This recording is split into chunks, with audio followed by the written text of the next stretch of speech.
La paridad de género es un principio que se utiliza para garantizar la igualdad entre hombres y mujeres en el acceso a puestos de representación política. Se trata de un criterio que fue establecido en la ley para asegurar la participación igualitaria en la definición de candidaturas. La Constitución mexicana prevé que los partidos políticos garanticen la paridad de género y que definan los criterios que deberán seguir para cumplir con este concepto. Es el primer programa que hacemos de Ruta 44 después de este tema de la pandemia, esta situación tan complicada que hemos vivido. Y mire usted, el tema que escogimos en esta ocasión, la paridad de género, no podría ser de otra manera como regresamos a estos programas. Saludo con mucho gusto a Beatriz Rangel, ella es consejera electoral del Instituto Electoral de Participación Ciudadana de Jalisco. Beatriz, bienvenida. Muy buenas. Sí, Beatriz. Estoy muy contenta de estar aquí. Carlos, gracias por la invitación. Muchas gracias. Y estar aquí con un programa de Ruta 44 que reanuda un periodo de pandemia en el que se suspendieron todas las actividades con este tema. Claro. Mi reconocimiento para ti. Muchas gracias, Beatriz. Mirza Flores, la diputada local, ella es vocal de la Comisión de Igualdad Sustantiva y de Género del Congreso del Estado. Mirza, bienvenida. Muchísimas gracias, Carlos. Felicito el regreso de Ruta 44, ya lo extrañábamos los televidentes. Y también un saludo a todas las personas que siguen tu programa, así como a las compañeras que el día de hoy tengo el honor de compartir mesa. Muchas gracias, Mirza. María Antonia Chávez Gutiérrez, ella es presidenta de Observa la Trata, ya ha estado con nosotros en otras ocasiones. María Antonia, bienvenida. Muchísimas gracias por la invitación, Carlos. Realmente te felicito porque eres todo un aliado para el manejo de los temas de la agenda de mujeres. Muchas gracias, María Antonia. Y Natalia Rojas, ella es abogada del Comité Latinoamericano para la Defensa de la Mujer, Capítulo Jalisco. Natalia, bienvenida. Hola, muy buenas tardes. Bueno, Beatriz Rangel, ¿cómo llegamos a esto? De tener que legislar y empujar esto para que se haga efectiva la paridad de género. Me gustaría, para la gente que nos está viendo, que tratáramos de explicar un poco más de qué se trata esto. Claro que sí. La paridad es un principio constitucional que se establece a partir del año 2014 y tiene una relevancia inclusive frente a lo que hoy es la reelección. ¿Cómo llegamos a esto? Mira, durante muchos años, después de que las mujeres obtienen su derecho a la ciudadanía, que esto fue en 1953, la representación política fue sumamente escasa. Digamos, hasta el año 96, la representación llegaba a no más del 10%. Escasamente llegaba a estos 2 dígitos.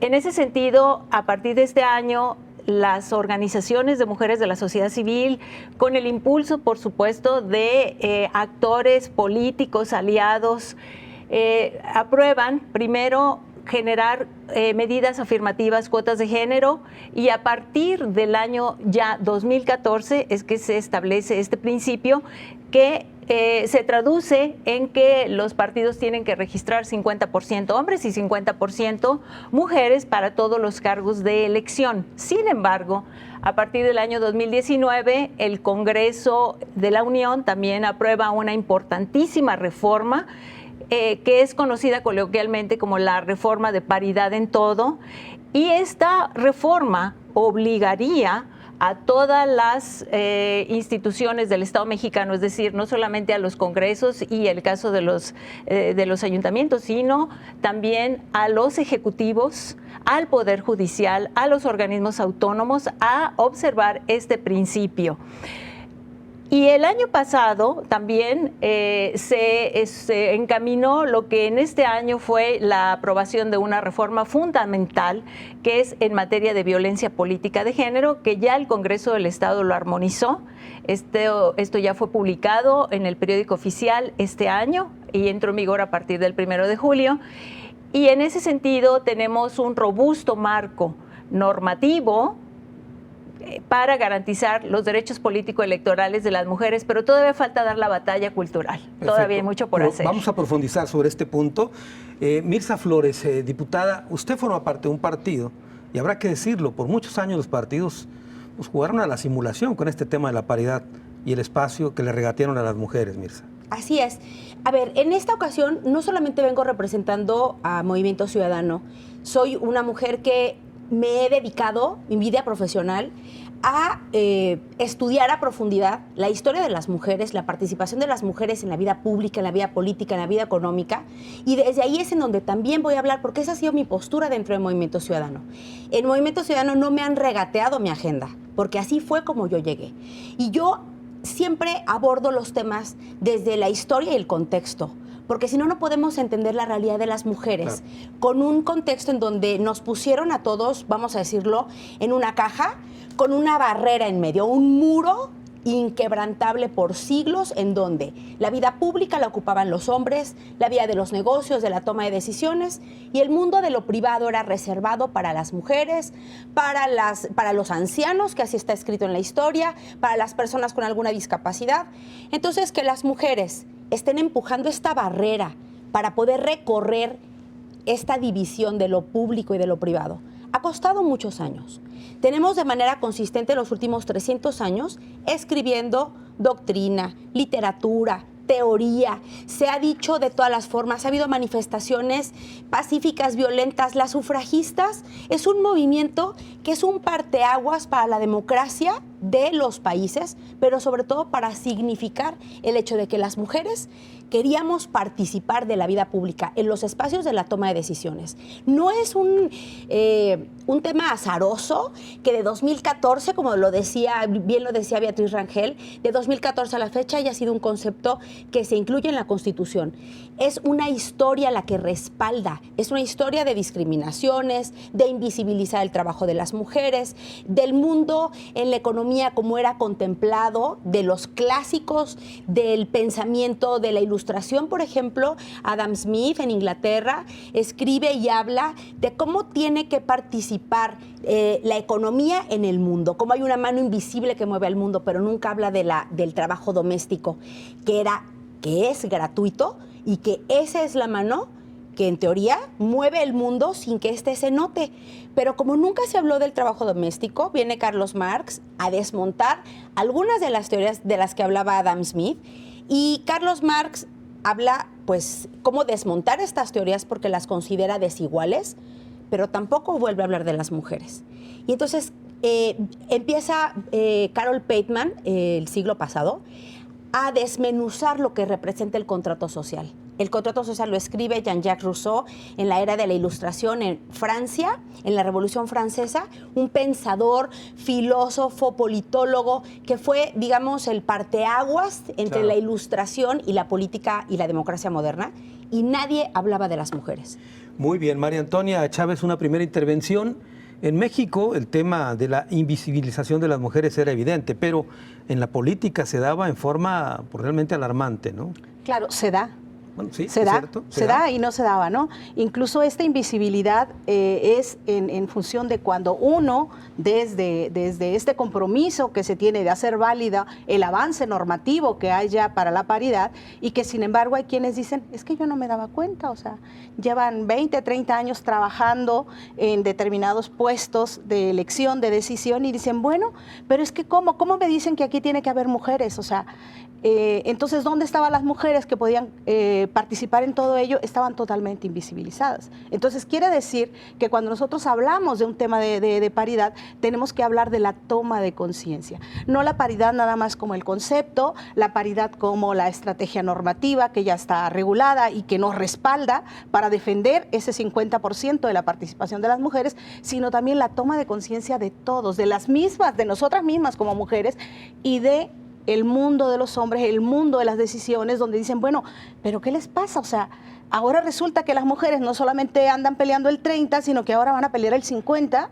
Me tocó a mí estar en esos primeros cursos donde se impartía cómo venían las nuevas normas para el 30-70, y resulta que había quien decía, pero ¿cómo ahora en la política quieren estar el 30% de las mujeres y nosotros hemos tenido el 100%? ¿Cómo se les ocurre? No saben, no conocen. O sea, si partimos desde esa invisibilidad de que por norma, por ley, existen las mujeres alrededor y tienen el mismo derecho a participar en estos espacios políticos, entonces pues el cambio va a ser mucho más doloroso y mucho más resistente. Y esto tiene que ver con lo que también ya señalaba previamente mi compañera cuando dice que no solamente se ha normado en Jalisco la paridad, sino también el instrumento para la no violencia política. Y la violencia política tiene que ver en esa resistencia o en ese no reconocimiento de las mujeres y que entonces fácilmente pueden agredir para que las mujeres se hagan a un lado. Y si bien es cierto, en Jalisco se han avanzado algunos espacios, desgraciadamente la observación es que las mujeres que logran a veces estar en esos espacios representándonos a los demás, pues finalmente terminan obedeciendo órdenes masculinas, de alguien más que ejerce el poder. ¿Sí? Muy bien. Natalia Rojas, una primera intervención sobre el tema. Sí, claro. Bueno, me gustaría retomar un poco de lo que dicen todas las compañeras. Primero que nada, este recuento histórico, ¿no?, de las mujeres justo por el reconocimiento, no solamente de nuestros derechos políticos electorales, pero el reconocimiento de nuestra ciudadanía completa, nuestro reconocimiento como sujetas de derecho. Cabe mencionar que antes del 53 no éramos consideradas sujetas de derecho, ¿no? Es decir, nosotras teníamos derechos siempre y cuando nuestra relación con un varón, ¿no?, ya sea nuestro padre, ya sea nuestro esposo, que a partir de ahí se desprendían ciertos derechos de tener propiedad privada, cuentas bancarias, ¿no?, pero nunca a partir de nuestra humanidad, ¿no? Entonces, que este reconocimiento de nuestros derechos políticos electorales no solamente son eso, ¿no?, sino que realmente para las mujeres ha sido uno de los puntos prioritarios dentro de la agenda feminista, justamente porque sabemos que dentro de esos derechos las mujeres nos estamos jugando nuestra humanidad, ¿no? Es decir, el que seamos reconocidas como sujetas plenas de derecho, como humanas, y que la participación política, la participación ciudadana es un elemento fundamental de nuestros derechos humanos, ¿no? Y que también que es el reconocimiento que las mujeres somos más de la mitad de la población, ¿no?, mundial. Entonces, también en ese sentido va el tema de la paridad, ¿no? No es un favor, no es recoger migajas, ¿no? Simplemente es el reclamo de lo que nos corresponde como sujetas de derecho, que somos más de la mitad de la población, y que claro que lo que mencionan estas trabas, ¿no?, sociales, políticas que enfrentamos las mujeres al ingresar a este tipo de espacios es porque hablar de paridad es hablar de una redistribución del poder, ¿no?, que como bien lo comentaba Mirza, durante siglos este poder político, económico, social lo han acuñado los hombres, y que con el tema de la paridad, la inclusión de las mujeres a estos espacios públicos y políticos, pues exigimos una redistribución equitativa del poder también político. Muy bien, tenemos que hacer la primera pausa, estamos hablando de la paridad de género, regresamos.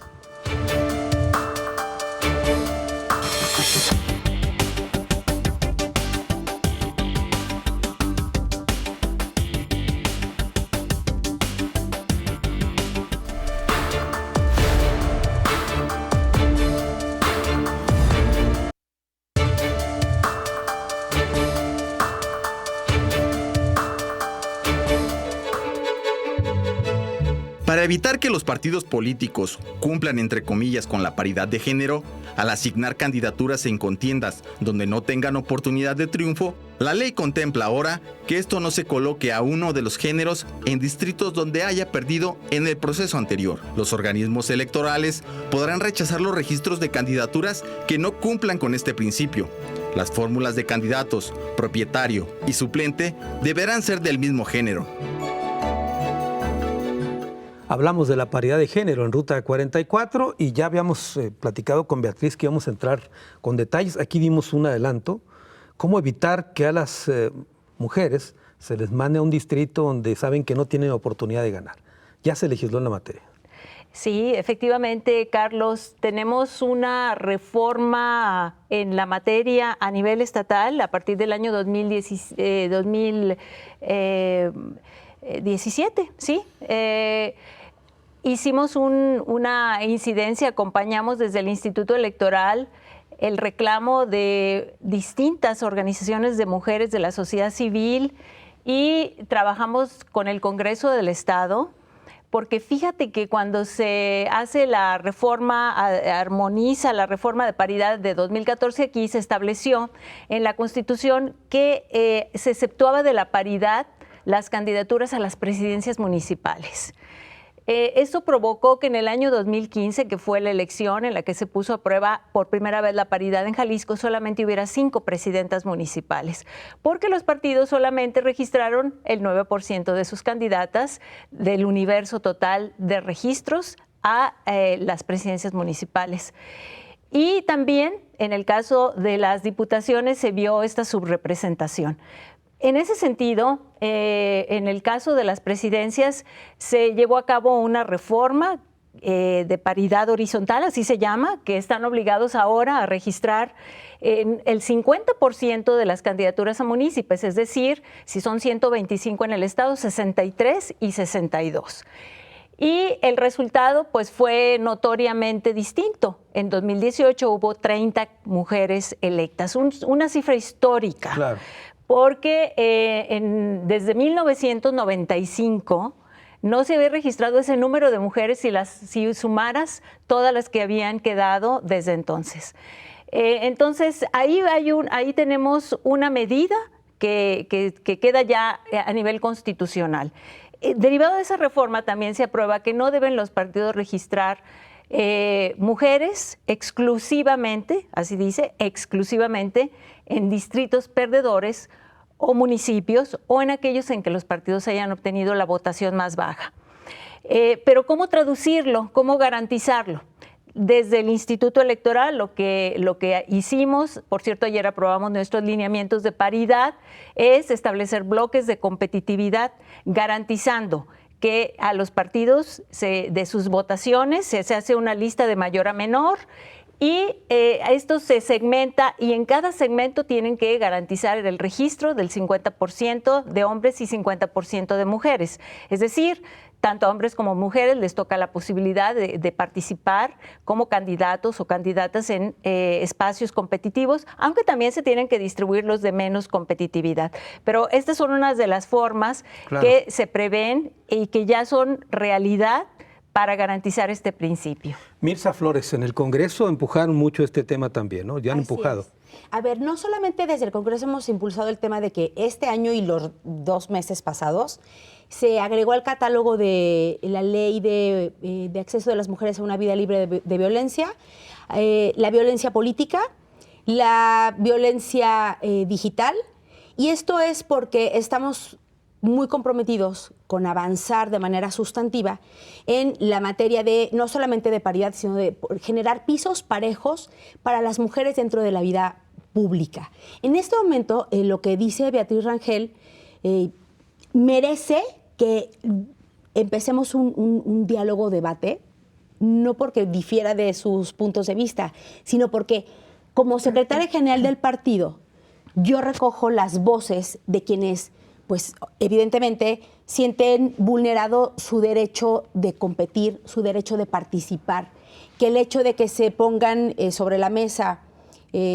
las acciones afirmativas, y estas acciones afirmativas no vulneran su derecho genuino y legítimo de estar en una elección. Por otra parte, por ejemplo, están las voces que dicen, ¿y qué hay de nuestro derecho, por ejemplo, de los alcaldes actuales a reelegirse bajo el tema de estos bloques que se establecen? A ver, no es solamente un cúmulo de inquietudes, de reglas parejas, de pisos planos para mujeres y hombres. También hay quienes podrán sentir que está vulnerado este derecho de la participación, su derecho histórico a que si se ganaron un espacio trabajando en tierra, a que la gente los conociera, un posicionamiento, ¿qué hay de ese posicionamiento? Por otro lado, vamos a vivir una elección en 2021 que no habíamos vivido hasta hoy.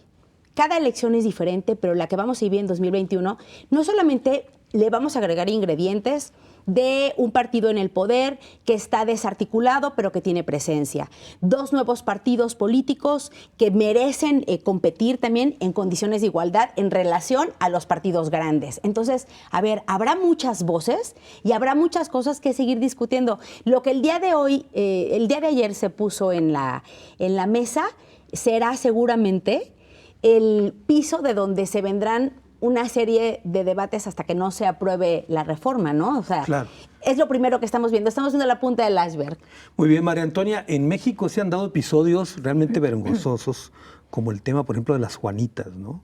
Cuando obligaron a muchas alcaldesas a que renunciaran para que un hombre asumiera el cargo. Claro, y que incluso como parte de un lenguaje de paridad y de respeto, ni siquiera deberíamos de llamarles las Juanitas. Pero ¿no? así les llamaron, tendríamos que hablar de cómo las mujeres han sido utilizadas para la representación de los espacios, pero luego las decisiones se toman desde los espacios culturalmente ya establecidos, que tienen toda esa línea no incluyente de la participación de las mujeres, y bueno, hacen uso de todos los artilugios que le permita la propia ley para finalmente seguir desdibujando a las mujeres. Pero yo creo que aquí la situación es, independientemente de que sí ha sido un gran avance el que se han generado este tipo de documentos para crear las posiciones de elecciones afirmativas para que las mujeres puedan seguir avanzando en términos de participación política, el problema es a la hora de los hechos. O sea, una cosa es la elección y que llegan a ocupar el espacio. Una cosa es el marco legal incluso. Incluso el mismo marco legal. O sea, cómo a la hora del ejercicio de la participación política de esas mujeres, por un lado, pueda existir desde el desconocimiento y la fortaleza como para ejercer el puesto en términos de esa defensa de los derechos de las mujeres o generar las oportunidades que establecía ya Natalia, y que luego a la hora de la hora eso no se da. Eso no se da porque en realidad muchos de los espacios de las mujeres no están generados para agendas que favorezcan a las mujeres que representan, ya no digamos a ellas mismas, porque eso es un puesto de elección y de participación en términos de la política, tendrá que ser en beneficio de esa agenda paritaria. Y sin embargo eso no se da. Es como ganar el espacio, ubicar, que esperemos que eso no se dé, pero seguramente se va a dar para el 2021, ¿no? Para las próximas elecciones, cuando tengamos seguramente por ley el 50% de los espacios de las mujeres, pero cómo van a ser manejadas las decisiones de poder de ese 50% que van a estar ocupando las mujeres. A mí me ha tocado en conversaciones con algunas de las diputadas, cuando hemos planteado alguna agenda que tiene que ver con posicionar la participación de las mujeres en alguna decisión en particular. Por ejemplo, cuando intentábamos plantear una participación a la Comisión Estatal de Derechos Humanos y que había ahí ya algunas mujeres posicionadas, que se hizo incluso el cabildeo con las personas que iban a tomar la decisión y dar los votos, y de pronto nos dicen, o sea, fue el cabildeo, contando nosotros con el cabildeo la posibilidad de que llegara una mujer, a la hora de la hora no llega, ya nosotros conocemos el resultado porque esto ya es historia, y cuando le decimos, ¿pero qué pasó? O sea, tú te habías comprometido a poder apoyar la agenda de las mujeres. No, pues es que el partido me dio línea. Entonces, si nosotros no podemos llegar a esa sensibilización del partido, donde el partido puede entender que si está una mujer es porque la mujer va a poder tomar las decisiones con esta línea de la agenda de género y que está representando a todas las mujeres que no tienen el acceso a ese espacio, y que la agenda de trabajo tendrá que ser de esa manera, ¿no? Y no entonces se dé nada más el cumplimiento por ley de visibilizar una mujer en el puesto y que de todas maneras la agenda política siga manejándose como tradicionalmente se ha hecho. Muy bien. Natalia Rojas, esta situación de la paridad de género, aunque esté solamente en la ley y se vaya a poner a prueba en las elecciones, ¿lo consideran ustedes desde el punto de vista de CLADEM pues una victoria, entre comillas, de parte de este movimiento por impulsar la presencia de la mujer? Claro, nos parece muy importante justamente la creación de un marco legal, de un marco jurídico, porque creemos que ese es el primer paso para cambiar la vida material de las mujeres que realmente deciden hacer vida política, ¿no? en las distintas instituciones, ¿no? Entonces, para esto, justamente como bien lo decía Antonia, es medidas afirmativas, justamente para revertir todo un contexto histórico, cultural, que se ha basado justo en esta subordinación de la mujer a los espacios privados, ¿no? Entonces, que realmente estas acciones están tendientes justamente a prevenir y erradicar esa violencia que por siglos estuvo a disposición de unos cuantos, ¿no? Y en detrimento de las mujeres, ¿no? Entonces, el marco legal es solamente el primer paso para que realmente se hagan efectivos estos derechos, ¿no? Y ya, bueno, esperemos que lo hablemos en los siguientes bloques, también una parte fundamental para que este marco legal sea realmente efectivo y que los derechos políticos electorales de las mujeres se puedan vivir con total libertad, tienen que ser también libres de violencia, ¿no? Y que también se ha legislado ya en torno a la violencia política en contra de las mujeres y que, bueno, definitivamente son elementos que vienen a abonar a esta participación activa, igualitaria y respetuosa de los derechos humanos y de la dignidad de las mujeres. ¿Dónde englobarías tú este tema de la violencia política? Por ejemplo, casos que tú conozcas o actitudes que se repiten, por ejemplo. Bueno, ha habido diferentes estudios en temas de violencia política en donde se entrevistó a un grupo de mujeres en esos espacios y decían que justamente en el ejercicio de sus funciones muchas de ellas habían recibido comentarios basados en estereotipos sexistas en contra de las mujeres, ¿no? O sea, que no tenemos de alguna manera las mismas capacidades, claro, ¿no? O demás. Creo que eso nos habla, pues, de una cultura misógina, una cultura machista que desgraciadamente sigue permeando en muchos espacios de la sociedad mexicana. Muy bien, tengo que hacer otra pausa, regreso con más de este tema. Hablamos de la paridad de género aquí en Ruta 44.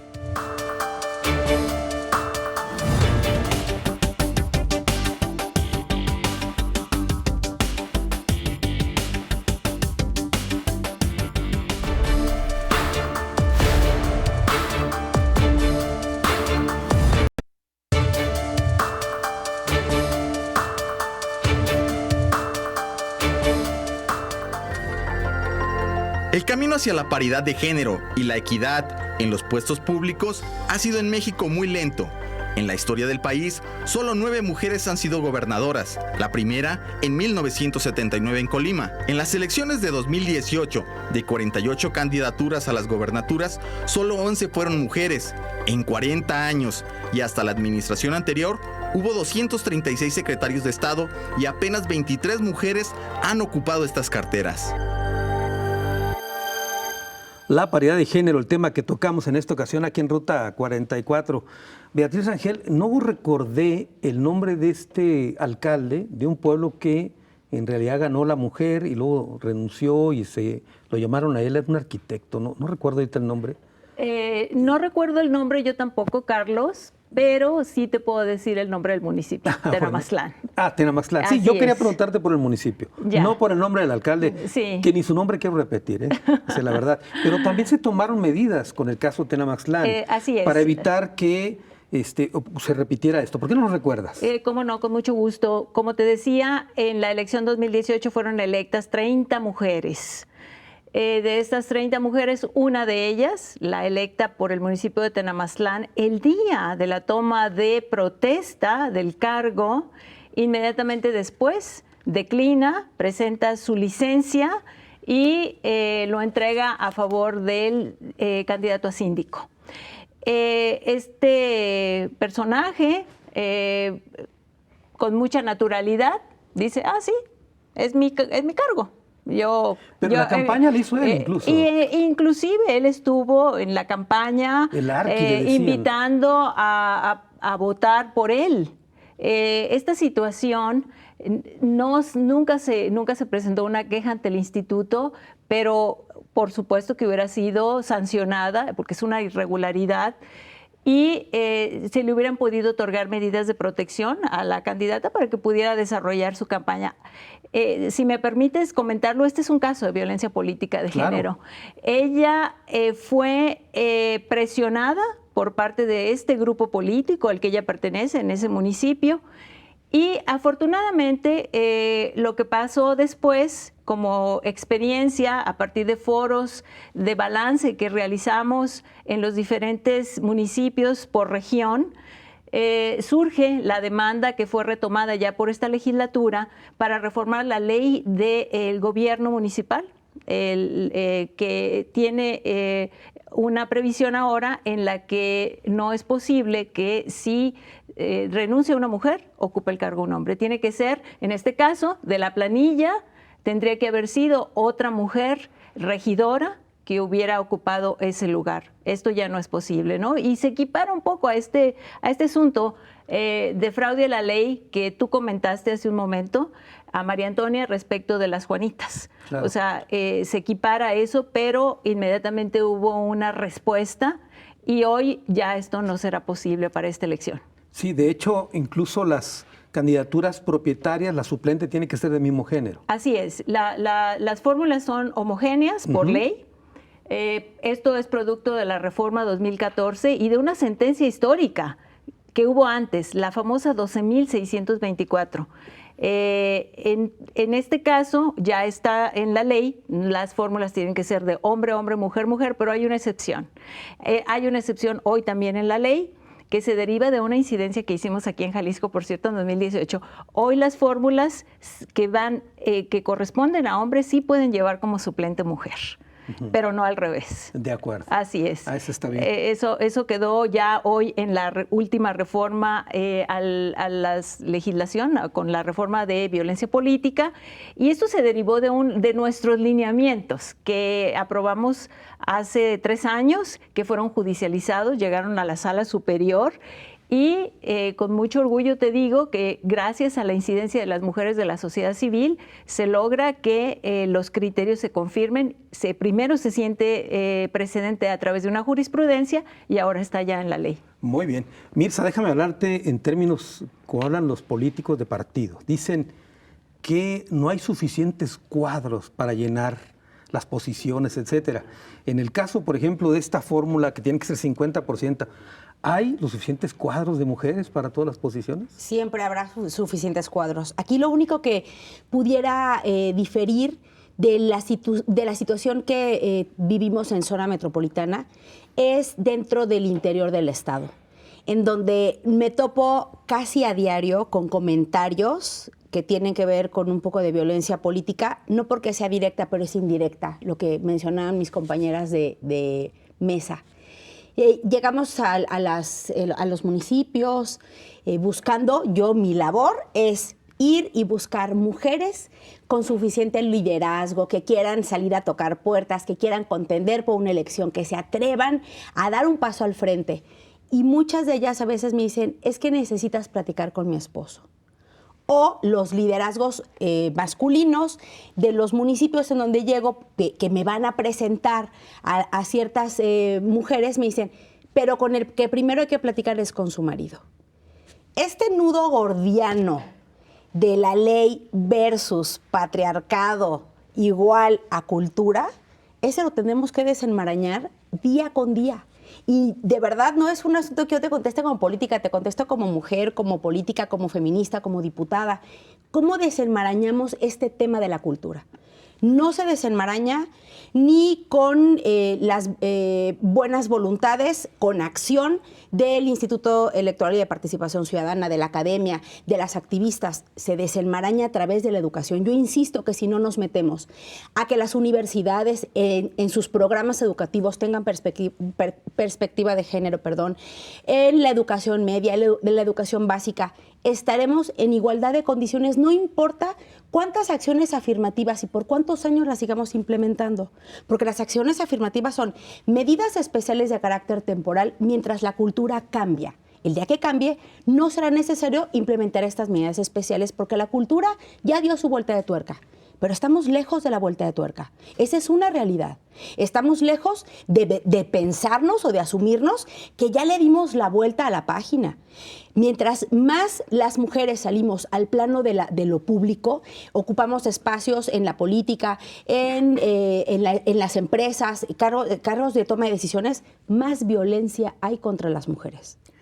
María Antonia, déjame ponerme como abogado del diablo, y te lo aclaro de una vez.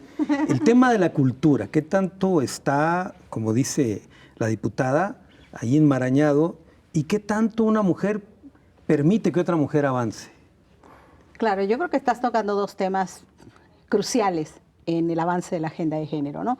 Primero es que de pronto nosotros estamos discutiendo la ubicación de las posiciones políticas, el ingreso y el acceso a los puestos políticos de las mujeres, pensando como si nada más fueran a partir de la ley o a partir del partido, porque de pronto también está la ciudadanía. ¿Qué tanto la ciudadanía tiene la confianza en el voto para las mujeres para que ingresen a esos espacios, bajo esta cultura que ya señalaba Mirza, ¿no? Entonces, claro que si las mujeres están incursionando por vez primera en ese tipo de espacios, hay posiciones según las edades de los votantes. A edad más joven es mucho más fácil que se le dé el voto a las mujeres, y a edades mucho más avanzadas siguen prevaleciendo esos valores machistas, donde qué van a hacer las mujeres en esos espacios, que se vayan a su casa a hacer lo que históricamente les ha correspondido, ¿no? Entonces creo que se tiene que extender esta alfabetización de paridad, no solamente a quienes intentan ejercer la política o a quienes están en esos espacios de poder, sino también a la ciudadanía en general. O sea, cómo abrir el espacio de las mujeres desde la misma población en general. Y por otro lado, cuando tú dices, bueno, entre mujeres, ¿qué tanto se da la sororidad? Si realmente la hemos aprendido, si realmente hemos podido romper ese techo de cristal y esas limitantes del patriarcado, donde a las mujeres es más fácil reconocerlas de manera individual y ponerlas a que discutan entre ellas por los nuevos espacios de avance, o si realmente tenemos la capacidad de hacer la amalgama, de construir juntas y de avanzar. Yo creo que ahí también es una tarea que nos toca tanto a los hombres como a las mujeres, tener que asumir la sororidad como convicción y no con firmas de convenios.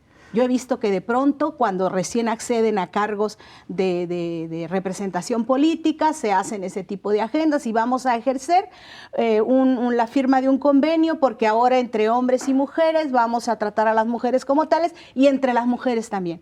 Cuando en realidad lo que se reproduce dentro del ambiente de la política, bien lo ha dicho Mirza, históricamente son espacios masculinos donde la cultura que predomina es patriarcal y que la reproducen no solamente los hombres, sino también las mujeres, incluso para poderse insertar en esos espacios. Entonces ahí es donde estamos, de que muchas veces, si la limitante es un hombre, la limitante y el obstáculo para las mujeres también es otra mujer. Muy bien, Natalia Rojas, deja retomar algo que dijo María Antonia, el tema cultural a partir de la edad. Tú eres muy joven. ¿Consideras tú que las nuevas generaciones ya vienen más sensibilizadas a este tema?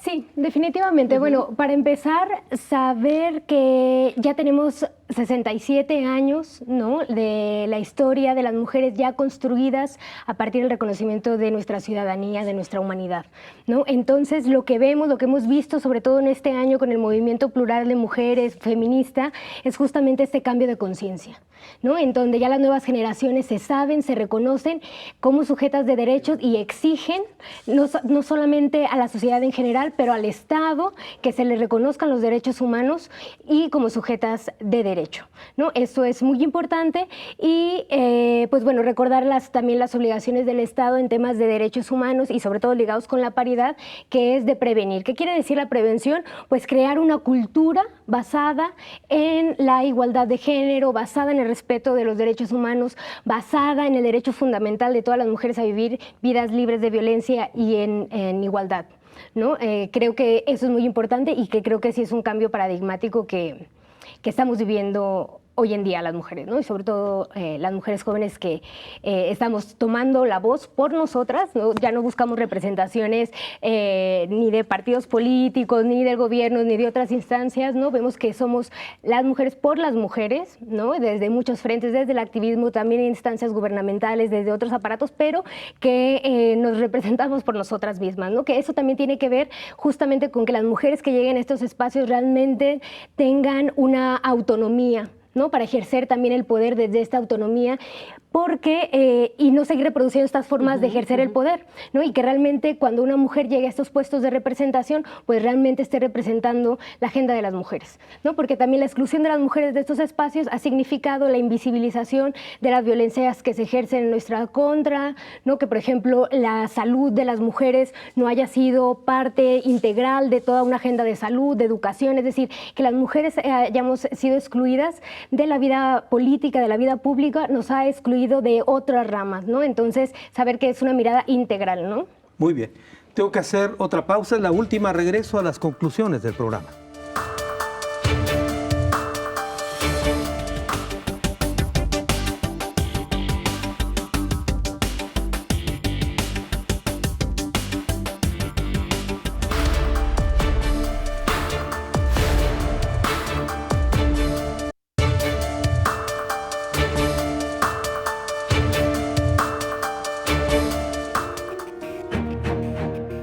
Para asegurar la equidad en las contiendas electorales, en Jalisco se aprobaron reformas contra la violencia política hacia las mujeres.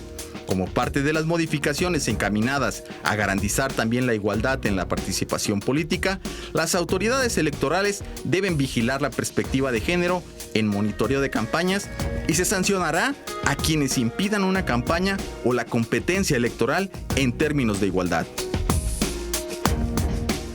Estamos llegando a la parte final del programa, Paridad de Género, es el que tocamos hoy aquí en Ruta 44. Vamos a las conclusiones del mismo y voy a comenzar contigo, Natalia, por favor.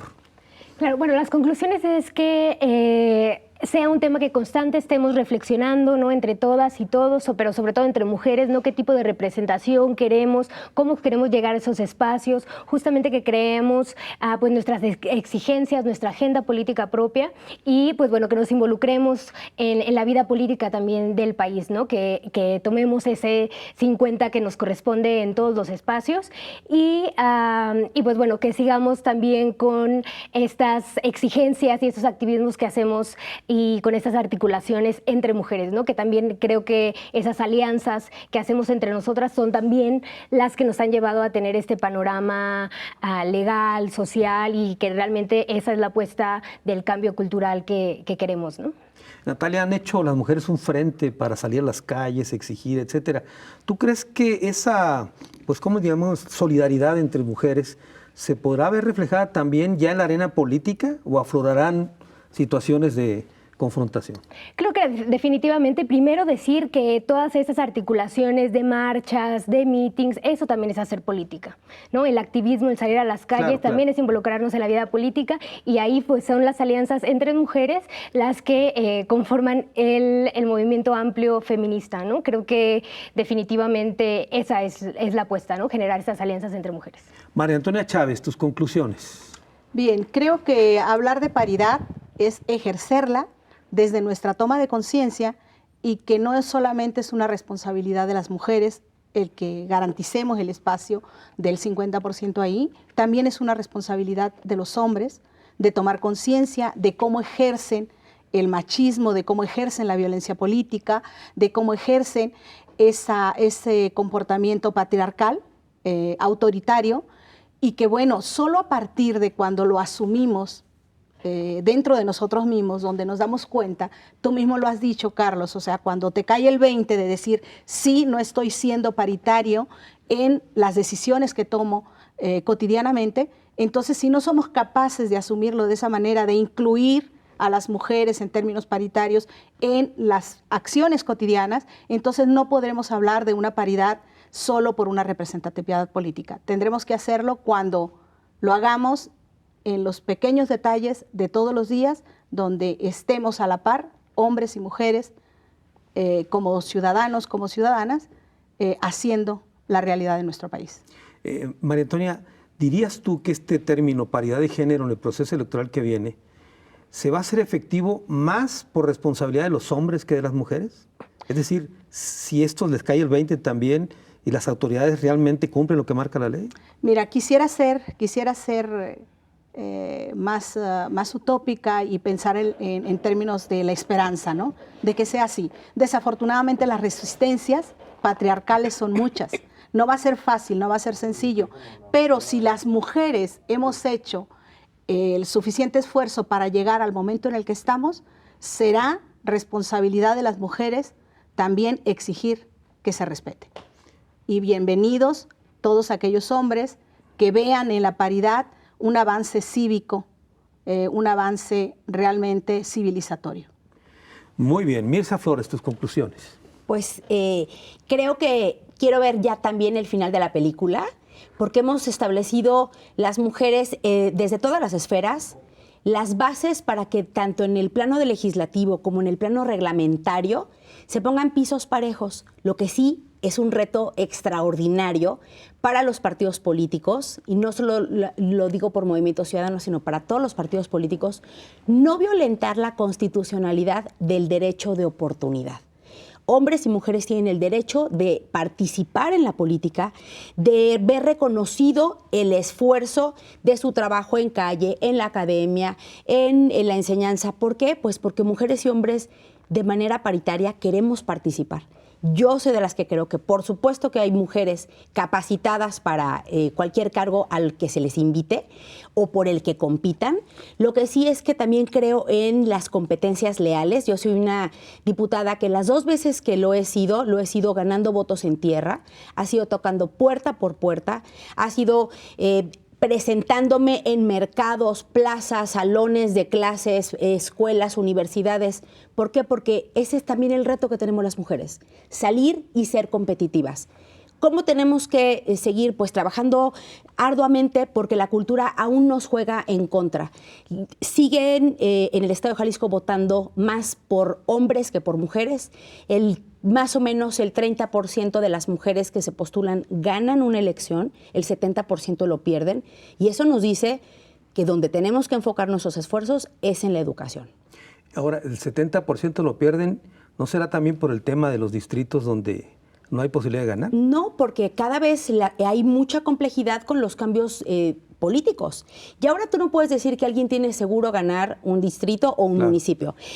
Hay cada vez más partidos nuevos, personajes, actores políticos. No puedes garantizarle a nadie que el que compite en un espacio le dará el triunfo. Eso, a mí nadie me ha escrito nada en donde me ha dicho que yo puedo ganar en ese distrito o es un distrito que es ganador. Nadie me lo ha dicho. Lo que sí es que la educación, eso es en donde yo pongo siempre el acento. Mientras no la cambiemos y no la modifiquemos, no estaremos en condiciones de darle vuelta a la tuerca, de dejar de implementar este tipo de medidas y de acciones afirmativas, porque la sociedad sigue resistiéndose al cambio. Por ejemplo, tocar una puerta, déjame decir, un municipio X, Tenamaxtlán, invites a una mujer y que no tenga que decirle, déjame preguntar a mi esposo. Eso queremos. Y la verdad es que cuando yo dije esto, nunca quiero que se malinterprete diciendo que las mujeres tenemos la culpa y que pedimos permiso. Es también porque conocemos cuáles son las limitaciones que hay en términos culturales y las mujeres que se salen de la caja son duramente juzgadas y castigadas. Muy bien. Beatriz Rangel, tus conclusiones. Sin mujeres no hay democracia, Carlos. Ese es un primer posicionamiento. Y en ese sentido, un primer aspecto es asegurar desde las instituciones toda clase de previsiones, de medidas, de criterios para que las mujeres puedan participar en una competencia que sea pareja, pero que también tengan, además de estas oportunidades, posibilidades de tener resultados efectivos. Creo que el otro aspecto importante es que las mujeres que llegan no sean mujeres con poder sin poder, es decir, que respondan a designios, mandatos del patriarcado, que se sometan a la línea del partido, que no expresen una visión propia de lo que deben ser las políticas públicas y que tomen decisiones en libertad, que no sufran violencia política, que no tengan que ser calladas, invisibilizadas, privadas de sus dietas, sometidas bajo amenazas o sexualizadas. Eso es lo que en este momento debe garantizarse.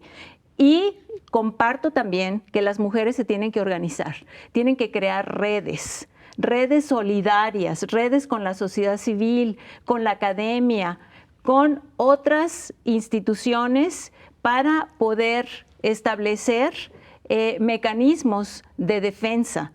Estas redes son virtuosas. Una mujer no puede estar en la política sin estar conectada con la sociedad, con las empresarias, con las mujeres del campo, con las organizaciones de mujeres, las feministas, las que trabajan por el tema de la trata, las que trabajan con el tema de la migración, de los adultos mayores, de las discapacidades, de las identidades sexuales. Creo que esta agenda puede ser además un piso para transformar realidades. Y esta es la apuesta por la que tenemos que trabajar. Yo creo que el trabajo que estás haciendo, Carlos, también lo reconozco y reitero nuevamente mi reconocimiento porque este programa, Ruta 44, reanuda su programación a partir de este programa. Muchas gracias, Felicidades. Beatriz. Gracias, Beatriz. Gracias, Mirza. Gracias, Carlos. Carlos. María Antonia. Y gracias, Natalia. Creo que vamos a tener que tener una segunda parte, si les parece. Yo creo que sí. Bueno, ya las invitaré. Me quedo con un segundo nada más para una reflexión final. Si algo nos ha enseñado la historia en este país es que, y lo tengo que decir, los partidos políticos siempre encuentran alguna manera para brincarse situaciones como la que hoy estamos hablando de la paridad de género. La historia nos lo ha enseñado así. Más allá de la buena voluntad de legislaciones, del marco legal y de quienes están obligados a revisar el proceso electoral, el instituto, por ejemplo, siempre nos hemos topado con que hay algo, que alguien hace en un partido, una ocurrencia, y termina brincando estas disposiciones. ¿Qué nos queda? Bueno, aplicarnos todos, todo mundo. Y cuando digo todos me refiero a candidatos, a diputados, a activistas, académicos y por supuesto también a periodistas. Hasta la próxima.